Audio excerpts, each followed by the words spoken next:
السلام عليكم ورحمة الله وبركاته. جرى جرت ردفتك يا الحمد لله أنك كم جرت نقاني بعد أداس ننجلة بريد نور ما نقول لا ما شاء الله بريدة الأوين سلك قود جريت أنا ما شاء الله باي بريدة تبي ما يجيك نفكاته مقريسة ما شاء الله باي بريدة حركة كانوا لكولك أبناء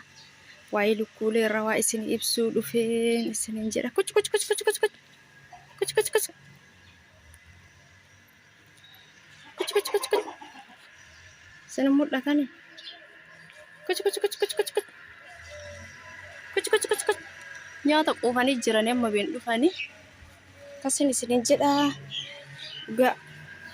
ijoolleen madaamii warra akkana mana madaamii keessa dalaydan gaafa biyya galle maal hojjenna warri jettan lukkuulee horsiisaa mashallah lukkuu horsiisuun baay'eedha nam kaayyoo kiyya lukkuu horsiisu irratti gadi dhaabee jira gaafa biyya gale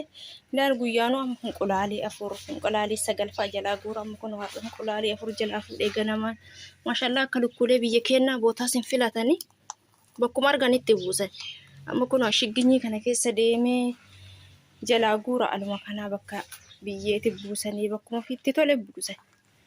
akkasin isiniin jedha wallaahi lukkuun baay'ee faayidaa qabdi faayidaa guddaa qabdi lukkuuni lukkuu horsiisaan isiniin jedha gaafa biyya galtan warri akkanaa biyya namaa jirtan gaafa galli maal dalaynaa maal hojjennaa gaafa galli birriin keenya nu jalaa dhumaa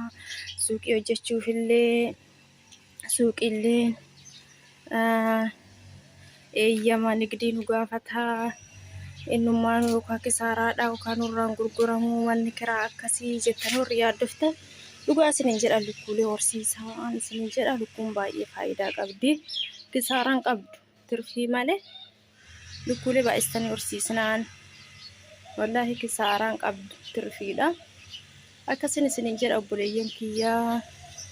lukkuulee horsiisaan isiniin jedha lukkuulee horsiisuun baay'ee bareeda akkasin isiniin jedha yaa akkasin isiniin jedha obboleeyyan kiyya kun akkuma argitan qulaalii kana guuree dhufee jira yaa wallaahi ati lukkuulee horsiiste taanaan tufachuu baannaan guyyarraa abbaa galitti jechuudha amma biyya gallee maal hojjannaa manni kiraa wuddii suuqii hojjechuuf yookaan inni sunuyyuu namarraan gurguramuu kiraan mana akkasii eeyyamni nigdii akkasii warri jettan lukkuulee horsiisaa lukkuulee nyaata isii malee